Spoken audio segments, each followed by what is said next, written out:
What's up? It's all good. How are you? I'm doing great, man. How are you? Eh, I could do better with the recording problems. It happens, man. Technology is not always going to be, super smooth. Yeah, definitely. Found the wrong timing to to find that out.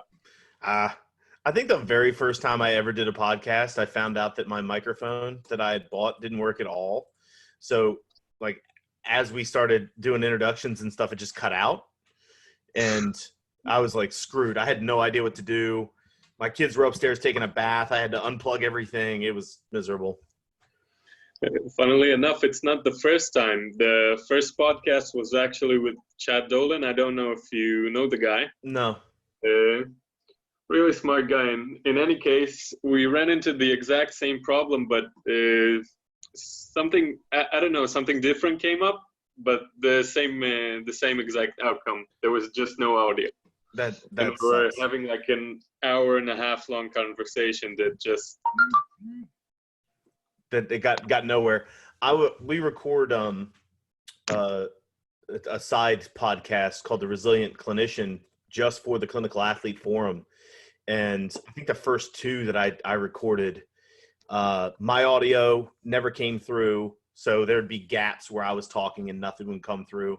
I fixed that, and then it didn't record their audio the second time, so I had two full like hour and a half long episodes that we couldn't use. And it's like, all right, well, we'll figure this out eventually. gotcha. All right. I think that first of all, it would be a smart idea to let everyone know first of all, what you do. And me personally, I was really curious about what an athletic trainer is, because back here in Israel, I don't think we have a profession that's kind of like that. No problem. That's easy to explain. Are we recording now already? Oh yeah, Yeah. there we go. Okay. Um, so my name is John Flagg. I'm a certified athletic trainer. An athletic trainer, in the easiest terms to explain, is a individual who goes through the same type of schooling you would see a physical therapist or a physiotherapist go through, but it's focused towards the athletic population. So we are an undergrad in the States. We're an undergraduate program where you basically rotate through a bunch of different teams. You learn rehabilitative medicine, you learn emergency medicine, so lacerations, concussions, on-field management for athletes. And that's kind of your education. You go through that, and with an undergraduate degree you can start to practice. Most of us are suggested to go back and get a master's degree in school. That's what I did. And I worked with soccer, baseball, wrestling, gymnastics, and stuff at Penn State University. And that's where I got most of my background from. So really, an AT is an undergraduate degree that is very similar to physical therapy without the same, I would say, degree requirements, because now, especially in the States, it's required that you get a doctorate to practice as a physical therapist. But we still have to get licensed. We still have to go and take a certification exam and all that stuff. Personally, right now, what I'm doing is I own my own business called Rebuild Stronger. It's an online strength coaching company. We work mainly with injured powerlifters, getting them back to the platform and getting them to better understand how to modify training during an injury so that they don't miss as much time. I also work with Clinical Athlete, which is a network of healthcare providers that specializes in the care of athletes, because most of us are still athletes. That was started by Quinn Hennick. He's a physical therapist out in California. He's a weightlifter himself. I'm a competitive powerlifter, so that's kind of the niche that I work in. I run and designed the Clinical Athlete Powerlifting Coach Certification, which is a 2-day course that we do here. I love it. We go over injury risk reduction strategies and training modification strategies, and better get coaches and clinicians to understand the It's not strange. online, right? It's not online currently. I'm moving it online, so that, with COVID and everything, it's probably best to probably have a plan for that. But that'll be out shortly. The live one, our first one's in Ontario here in June. I don't know. That's probably going to get postponed, honestly, because of the pandemic. But that will be coming online relatively shortly. And then I also work for the Honeybadger Project, which is a business coaching company geared towards healthcare professionals and fitness professionals who are trying to start or optimize an online business. All right. It's a lot of stuff. Yeah, definitely a busy guy. And you're injured yourself, right? Or at least were with an ACL tear, No, right? I never tore my ACL. I had a nasty back strain a few years ago that took me out of lifting for a good little bit. And a lot of that came from being dumb with training, honestly, just trying to do too much too soon. My injury history has been pretty extensive through other sports, though. In high school, I played football. I played rugby through a lot of college, recurrent ankle strains. I have got a torn labrum in my left shoulder that was never repaired. I just kind of managed that on my own. It flares up during heavy bench cycles every now and then. Yeah, I mean, I have the same injury history I think most people who've played sports most of their life have gone through, without something that's super traumatic like an ACL. I gotcha. And how did you manage to get back on track? And well, your numbers are impressive to say the least. So banging my head against the wall in the beginning with the back strain, I think that was the one that was probably the one that interrupted training the most. The history on that is I was doing a deadlift block where each week would be a heavier set of threes or fours. And I had one, like anybody has with training, I had one really, really good week. I hit a PR on a triple and I was like, oh yeah, I feel great. The next week I tried to overreach that and just got what you would normally consider to be kind of a strained muscle in my low back. Didn't think much of it, felt okay, was a little stiff the next day, and thought I'll just come back and try to do it again next week. And that was the mistake. I didn't allow myself to recover. I didn't make a change in training. I just kind of ran right back into it. Went to make the third rep of that set and like everything just locked up. And the biggest thing for me at that point was the acute management. I had to chill out for a little bit. I did limited range of motion deadlifts. I trained as normal as possible when it came to everything else. My squats, I kind of stayed on track with. But the biggest thing for me was rebuilding my confidence. Was not every time I bent over to grab the bar, think, okay, is this going to be the one where this happens again? And, it's been 3 years and it's still something that's in the back of my mind every time I try to pull heavy. But it's no longer something I haven't had an injury that's caused me to modify training substantially since that. And a lot of it has just been managing the way that I train, backing off when I have to back off, being smart about stuff, modifying movement as much as needed. I'm a big fan of variation. So if I'm 36 years old. I'm not old by any means, but I'm not a young, 20-year-old anymore.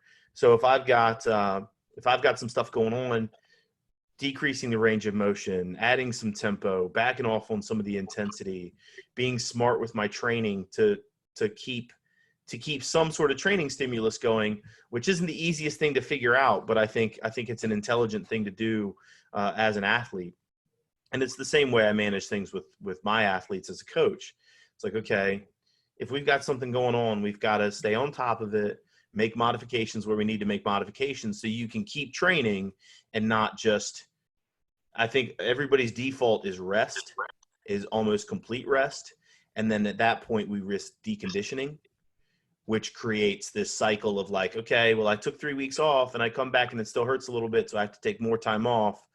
And then what do you see always happen with that? They jump right back into training and they try to do the same day that they first initially felt symptoms. And it's like, whoa, what are you doing? You're just jumping right back in. Like you got to ease back in and people have a hard time doing that. So That's how I try to manage it a lot of the times. Kind of sounds like the problem that people are about to face right now when they're going to go back to the gym after a long period that they haven't done anything. They're basically detrained. Their motor system is all jacked up, and they're about to do the exact same program they did before the, well, lockdown started. Or better, they go and they try to test so they can see where they're at. You know, I've been sitting and watching Netflix for 2 months. I'm going to come in and max out my squat. Probably not the best idea. Now, Yeah. Are we saying you're going to get hurt? No. There's risk involved there, but I'm pretty sure you're probably going to be disappointed in your performance at least.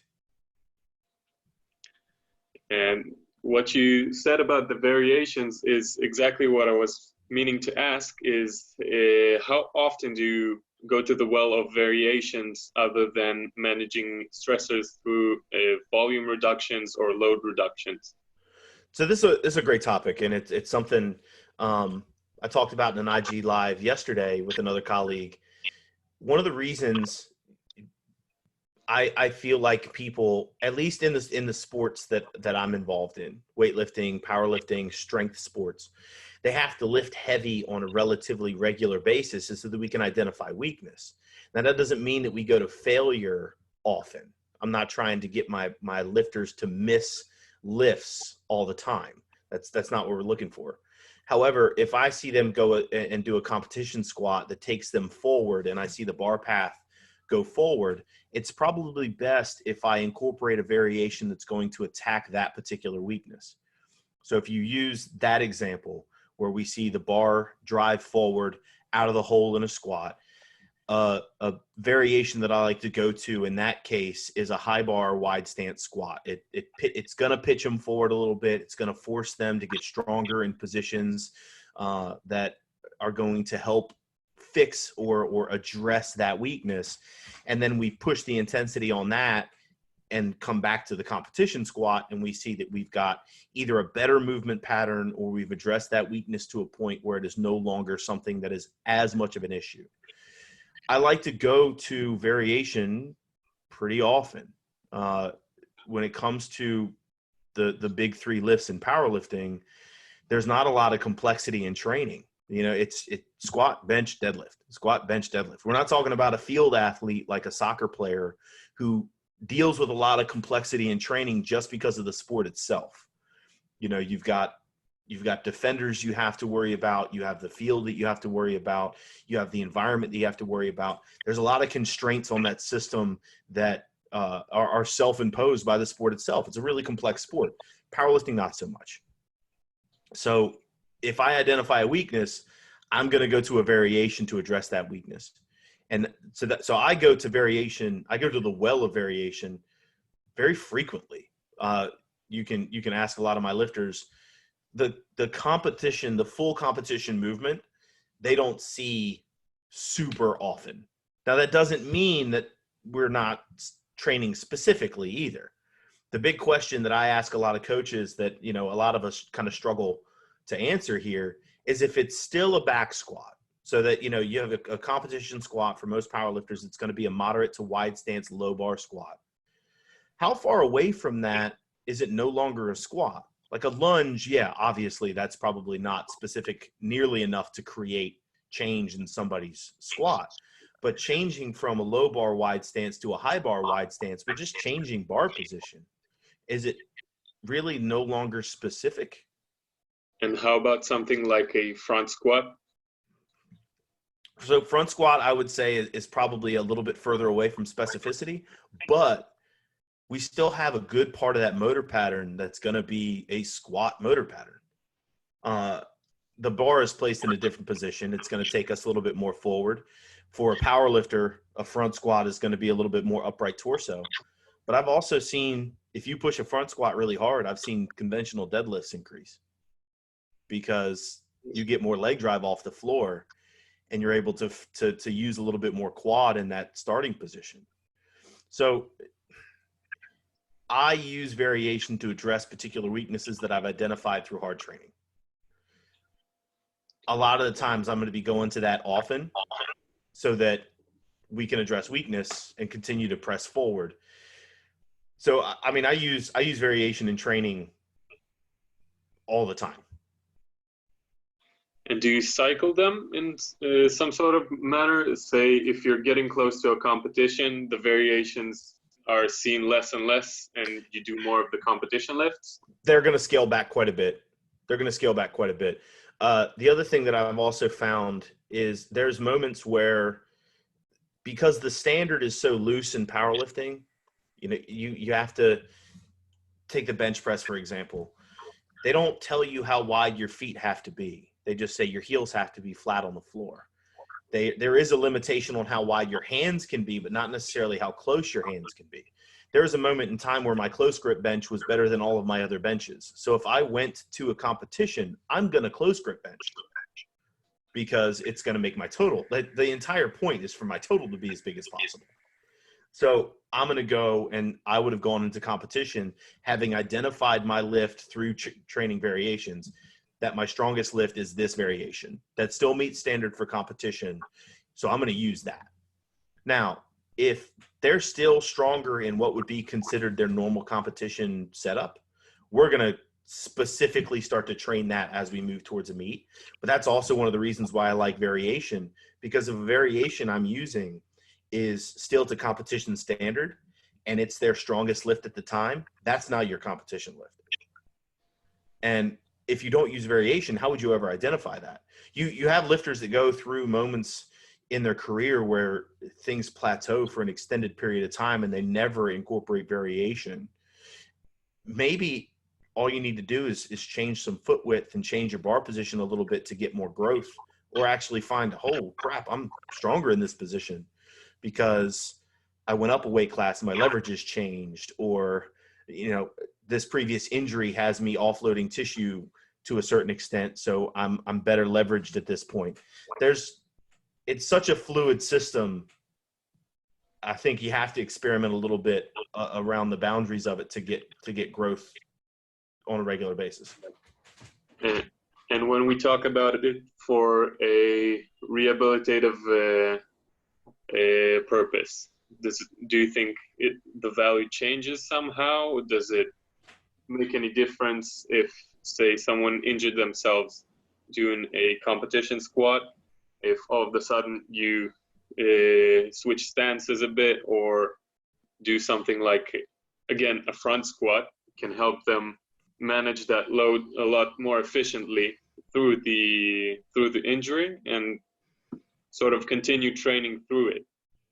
Yeah, well, and there's also the psychological impact of it as well. So if I go to a different variation, they might not have the expectation that something's going to hurt. So if you take a low bar wide stance squatter and you say, okay, we're still going to squat, but we're going to front squat, they're going to be so out of their normal like comfort zone that they may not put that bar on their shoulders, on their chest there, and think, okay, well, this is going to hurt. They're just trying to figure out how to front squat right now. So it's a great way to kind of divert the expectation away from the squatting hurt me, so squatting is going to hurt. Kind of takes away their nocebo effect. Yes, very much so. And that psychological shift can give us some room to get a training effect, and at the same time expose them to something new, address a weakness, maybe identify a weakness, and continue to get some sort of training effect moving forward. I look at rehab and performance on a spectrum, and most of the time, if we're talking about barbell athletes, the injuries that we're going to see aren't necessarily catastrophic. There are instances where people have catastrophic injury in lifting. We've seen the elbows dislocate. We've seen people blow their knees out. We've seen those things. I'm trying to remember the competition where his femur snapped. That was relatively recent. It was all over the internet. Maybe it was his tibia. I don't think I've seen that. I mean, we've seen tissue fail at a large rate, but it's not common. It's not something. Most of the things we see in strength sport are insidious injury that, you know, just kind of builds up over time. a lot of these things can be managed through variation. And that's where really when it becomes a spectrum. We want the rehab process to slowly start to transition into the performance process. And there are times where it's just going to kind of float back and forth between those two lines. I don't like to dichotomize the two things, because then I feel like you get athletes who feel like they're stuck in rehab all the time, which is a really frustrating limbo to kind of be in. If you can take those people and get them a way to conceptualize that, hey, I'm working towards performance all the time, even if I'm in kind of rehab mode, that becomes that spectrum where you're gonna blend that stuff back and forth, and you'll use variation, and they don't know the difference. They know they're just constantly working towards getting better as an athlete, while we manipulate the stuff in the background and say, yeah, we're still working towards that goal. We just have to shift gears at certain points. Now, after you've explained what an AT is, when I think about it, we do have something like that. It's just called a sports therapist. Yeah. The problem I find with it is they become, at least most of them, just become manual therapists, and just kind of the entire rehab process is around foam rolling and massages and stuff like that. And something that you really don't see from guys like you guys from Clinical Athlete, or a lot of the other big names like Sam Spinelli and all the other physical therapists out there. Yeah. If there is one thing I don't ever want to be, is reactive. And I feel like a lot of those treatments are reactive. It's after the fact. And so there's a couple things that go into this. I think a lot of the times we have athletes that come to us and complain about something, and we feel the pressure of what is going on. So we want to fix something right now. So we get stuck into the trap as professionals of, okay, well, let me get you a temporary relief, or let me do this treatment and it's going to make you feel better. And then the argument is always, well, they felt better, so what does it matter? Well, there's a bunch of reasons why it matters. And one of the big ones that I see is that pain, discomfort, these sorts of things are all kind of part of what we do as athletes. It's you sign off on a level of risk that you're willing to accept as soon as you step on a field or start to train for something.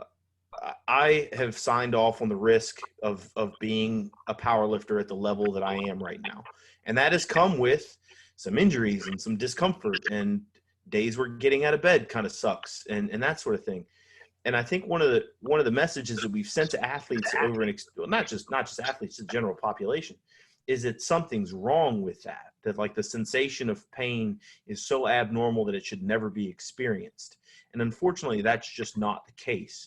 Pain is part of your lived experience. It's part of life, and it's a normal part of life that I'm not necessarily saying that we should embrace wholeheartedly and be like, oh, pull yourself up by your bootstraps and suck it up, take a lap, rub some dirt on it type thing. But I do think it's something that people need to be comfortable with and understand better, so that they can make better decisions as athletes and as healthcare providers. And as healthcare providers, we have to get the message across that pain is going to be part of the process when it comes to training and comes to being a competitive athlete. And if we want to reduce our risk for serious injury, then we have to be prepared for the things that are going to happen to you on the field. And I think that's kind of the stance. You mentioned Sam, Clinical Athlete, barbell medicine. There's a bunch of groups out there right now that are trying to push that message forward. Is we're not saying that you should abandon some of these things, but you should definitely pivot and get your athletes to understand preparation and being prepared for what you're being asked to do is probably best practice and should be one of your top priorities, as opposed to not necessarily taking care of yourself in those ways and then getting massage after practice like that's going to have a long-term effect, because it's just not. And we have plenty of evidence to see that anecdotal evidence as well, but scientific evidence that physical activity and weight training and cardiovascular training and all these other things decrease all mortality rate and increase normal health markers and all that stuff. And we don't see a lot of those passive treatments having the same effect. So I think that's just kind of the message that we're trying to send.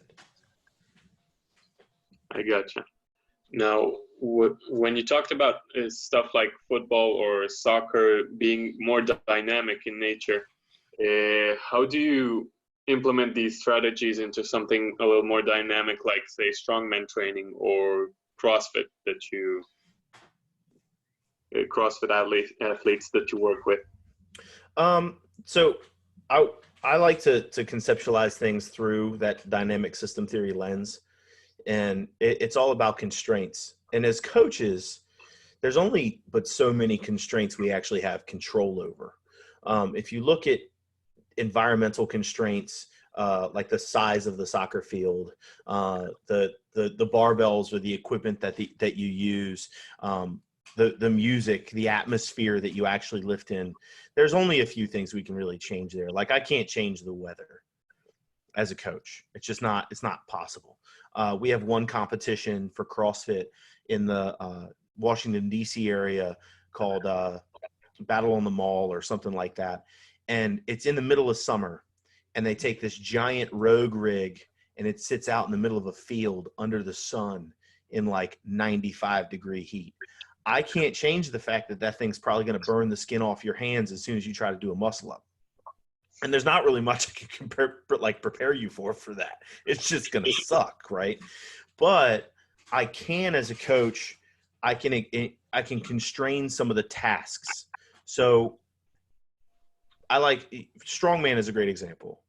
Strongman is much more, it's still much more complex than something like powerlifting or weightlifting, because the events are randomized, the equipment isn't technically standardized across the board. Like, some of it's homemade.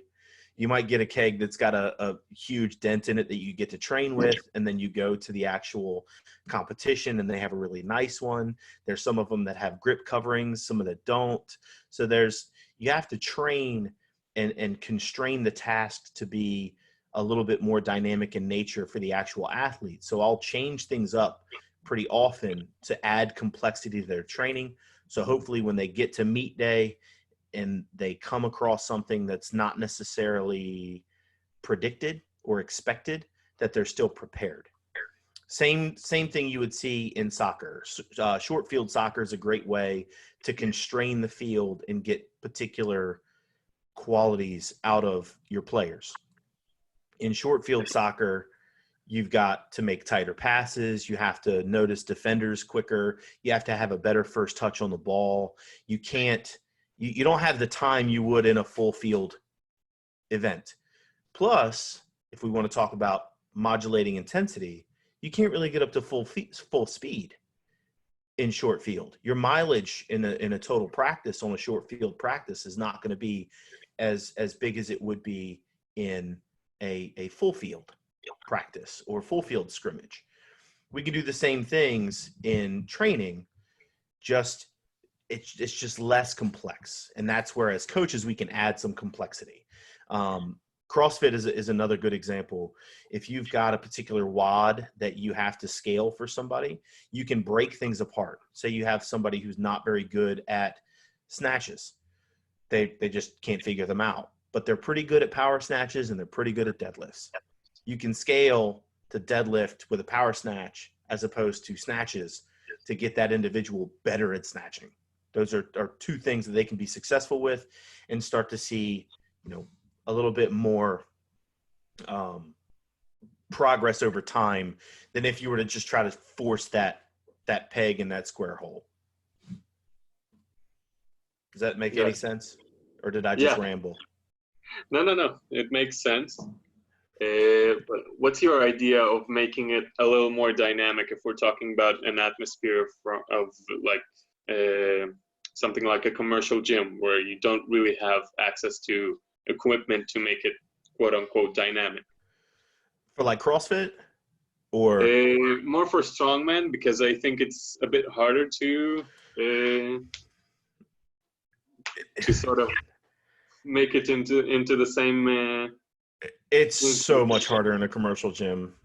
Like I think that's one of the reasons strongman has a difficult time growing, is because it's so difficult to find things to train with. You know, you can only Zercher squat for so long and actually get and not use a stone. You know what I mean? Like, yeah, Zercher squatting and Zercher deadlifting is going to help you with your stone loads. There's no doubt about it. But unless you've actually gotten your hands on a stone on a regular basis and learned the technique of how to actually handle that stone, there's a limitation in how much you can actually get through. So if you're working in a commercial gym, my best advice is to ask the owner if you can start bringing some stuff in and putting it out back, so you can train that way. But I mean, you're gonna have equipment restrictions there. You're gonna only be able to get as much as you can get out of it. Throwing, jumping, sprinting, lifting heavy are going to be your fallbacks, and you're just going to have to get in that situation. The equipment limitation is so high, you're just going to have to get so brutally strong that when it comes to meet day, you can just snag whatever's in front of you and throw it over your head. No, I was also interested in what is the honeybadger project. Oh. Yeah, I first saw it on I think an Instagram post or a story by Quinn. Yeah.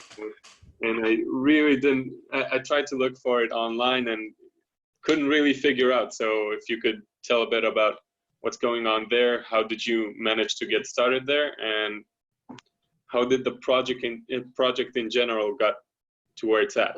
Well, I'll tell you what, I've found myself in a lot of the positions that I'm in by asking a question and just putting myself in a really uncomfortable position.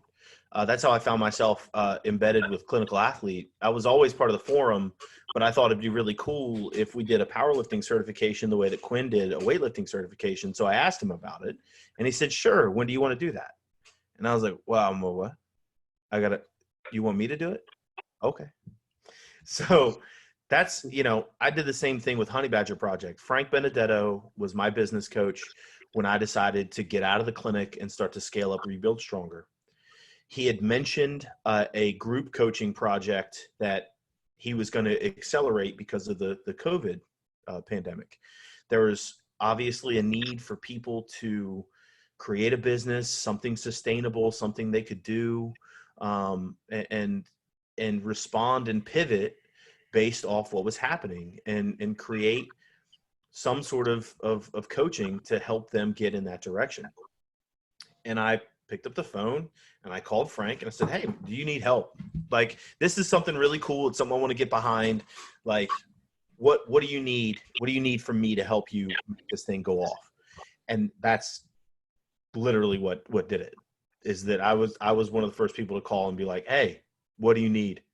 What the project is it's a response to the need that people have right now to go out on their own, kind of give the middle finger to insurance companies, and create the impact and the freedom that they want by starting their own business in either healthcare or fitness or both. That goes for anybody that wants to do online, do a hybrid model, or do a brick and mortar business. We're going over principles that are going to help you make that impact on the clientele that you want to serve. Like for me, that's injured powerlifters.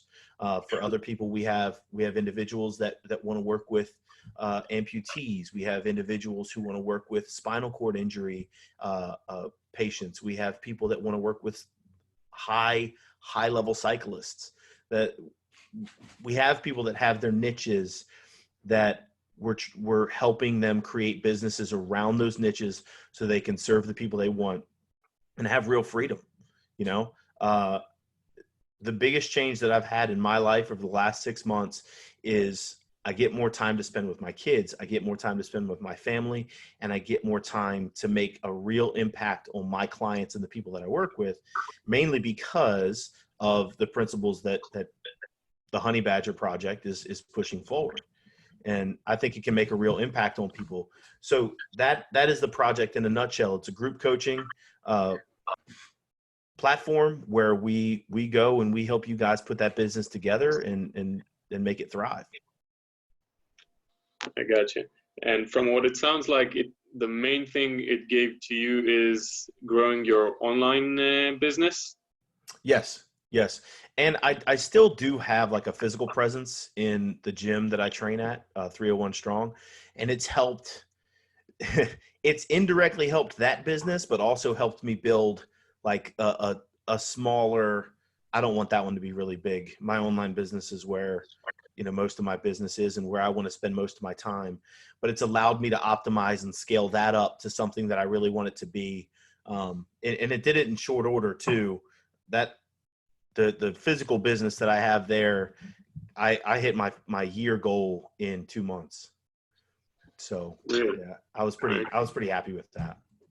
I'm assuming with the pandemic crisis we have right now, personal hands-on coaching is going to have a big impact and a big problem in you can't physically come close to your clients. So I'm assuming that an online experience would be much more preferable. It is. With people's current situation right now, it's still, I think that there's a lot of people that are looking for some sort of help when it comes to getting fit and getting in shape and staying healthy during this time. Not everybody has access to gyms and equipment and all that kind of stuff. I've been fortunate. I do have a lot of my lifters who already had home gyms or already own their own gyms. But it's where things are going to have to go. I think I personally think, I'm not an expert when it comes to the pandemic or anything like that, but I think physical gym locations are gonna be hurting for a little bit. We're gonna have to find a way to be creative to get our services to people, and that's gonna come partly from some form of online service. Do you think that's something that's gonna stay after it's all over? I hope so. I mean, I hope a lot of the people that are starting up online businesses or online services as a reaction and response to this stick around and stick in it for the long run, because I think the only thing it does is allow us to deliver more and higher quality services and products to our clientele and to the consumer. And so one of the hardest things in a physical therapy realm, in a personal training realm, in a coaching realm, is burnout.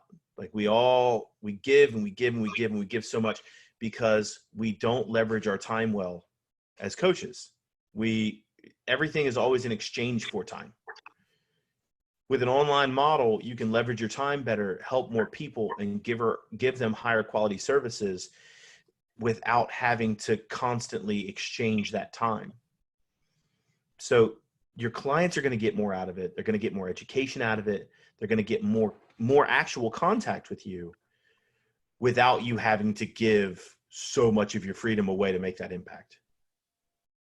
Obviously, this also makes geographical locations and the problems with it much easier. Meaning, Yep. if someone wants to reach out to you from, say, Indonesia or whatever country, they can actually do it, and they can be coached by you fairly easily, just like anybody else. Yeah. Frank has a guy, he owns Counter-Strike, which is a fight company. It's a MMA training company that he's built that's all online. And he has a client from Jordan that doesn't speak English.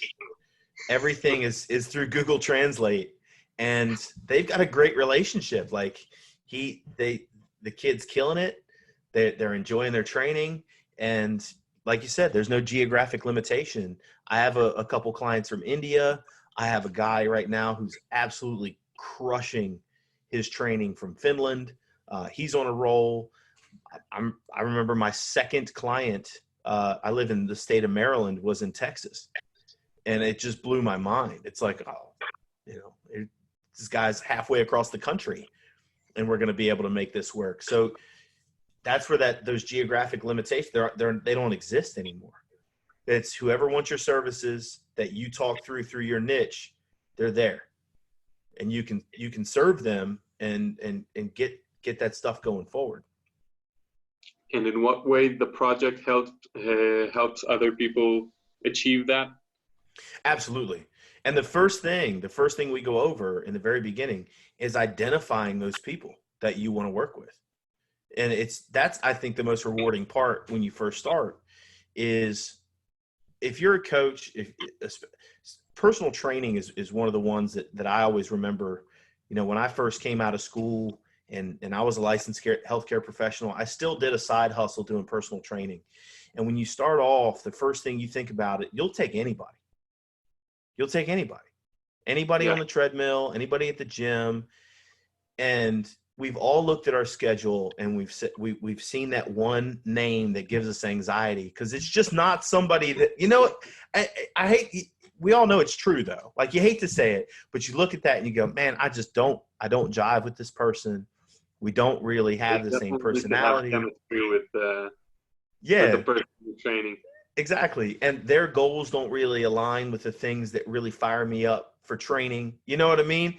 Instead, we're able to identify those things, and without those geographical limitations and without those other barriers, you can work with the people that you want to work with and make an impact on and have all that freedom.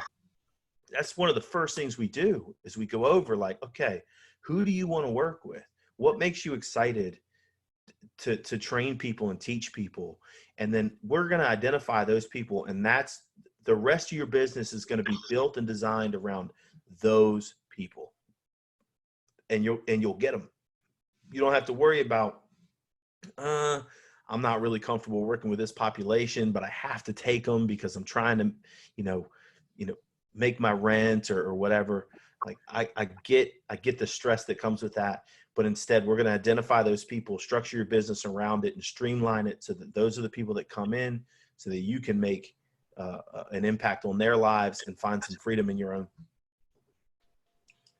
Yeah, that probably takes a lot of time. Well, not in your case, if you said that it took you just a couple of months. But I'm assuming that that's much more fulfilling both for you and for your clients. I mean, if you've got someone you really don't connect with, he's going to notice it as well. I mean, probably that. Yeah, it's harder to connect if it's not, if it's not met in that common ground first. I mean, like, the actual quality of your work might suffer from it, just even if you don't really notice it. Yep, 100%. Okay. Now,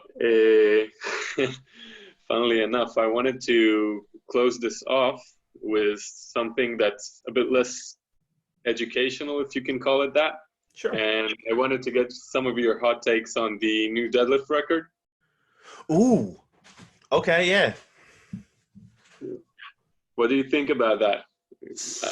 From what I've seen, I think he could easily pull a few kilos more there. So, have you ever met Stan Efferding? No. So Stan's a great guy. I've met him on multiple occasions at the Arnold. He is super energetic. He's as charismatic as hell. And I remember during the broadcast, he said, I think he's got 520 in him. And I laughed. I was like, come on, Stan. Because Stan's like the hypest guy. Like, he's a hype guy. Like, he will. And I was like, you got to be kidding me. Like, 520. And then I saw him pull 501. And I was like, yeah, Stan probably wasn't that far off. There's a couple things here. I think, first off, it was one of the most amazing things I've ever seen accomplished by a human being. Maybe that's just because I don't get to watch sports right now at all, because everything in the States is shut down. I miss hockey so much that watching somebody deadlift was the most exhilarating thing I had all weekend. But 501 was a smoke show. I mean, he absolutely crushed it. I also think – go ahead. I said it's weird. I've never seen him train with anything but I think 480 was the max I've ever seen him post. Mm-hmm. and it was like for sets of 3 and hard ones. I didn't expect him to pull it that easily. Well, and I think that's where we can start to look at some of the critiques that I think are fair. It not being done in a full competition and the environment that breeds. It being done in your home gym with your own crew and really nothing else. Like, there couldn't be a more optimal environment for that to happen in. It was planned for, it was televised precisely. You only had, your crew around you. There's not a better place to get that done.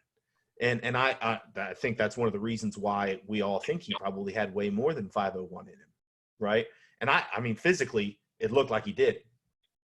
But I think it changes the circumstances when you do that in a full meet, in a full strongman competition where you're trying to win the competition and maybe a little bit more conservative with that pull so you can save yourself for other events or fatigue from other events, or like we were talking about, the environment where maybe it's hot, maybe the barbell is hot. There's been other guys lifting on that bar. I mean, there's a lot of other things that come into it. Travel. I mean, he's got a team around him that's just incredible. He's got the nutrition dialed in. I mean, I'm pretty sure when he travels to an event, he probably doesn't have to do too terribly much on his own. Like, most of it gets taken care of. But there's still other stressors that would come in just because of the travel and the event itself. You never know. I don't know Thor personally. He may be the kind of guy that in the middle of a meet like that, it actually fires him up even more, and he might have been able to pull 530. But there's still things that we can say, hey, if the circumstances were different, would the outcome have been different? Maybe. But the dude still pulled 501, and it made it look really, really easy. And I was hoping he'd go for a fourth. Who didn't sit around for a couple minutes like, is he going to go again? Is he going to go again? Please tell me he's going to go again. Put 510 on the bar. Why aren't they measuring plates still? Somebody go start measuring plates and tell me he's going to pull 510. I think we all think he had more in him. But I also think the critiques of it are valid. Just to be fair. Yeah. And probably if there are some limitations to your mental game when you try to pull something a bit heavier and you start to get hesitant right in the middle of the pull. Mm-hmm. So maybe he had 520 in the tank, but if he started to get a bit hesitant with 505, that would have probably been the end of it. Yeah. Incredible, though. Yeah. I mean, and the thing that's tough, you see a lot of people on the internet being really critical of the whole thing. I don't know if people really understand the amount of work that's required just to get there. How many people? Yeah. There were 3 people that had pulled over 465 previous to that. I'm not sure. I think it was Eddie with 500. Yeah. Benedict Magnuson pulled, I think, 480 at one point. And there was one other guy, I don't think it was Pritchett, but I can't remember the other, who had pulled over 465 at that point. You're talking about hollowed ground. And, I mean, 501 is just, that's immense. 1,100 pounds on a deadlift. Yeah. On a not an elephant bar. I mean, it's an incredible feat.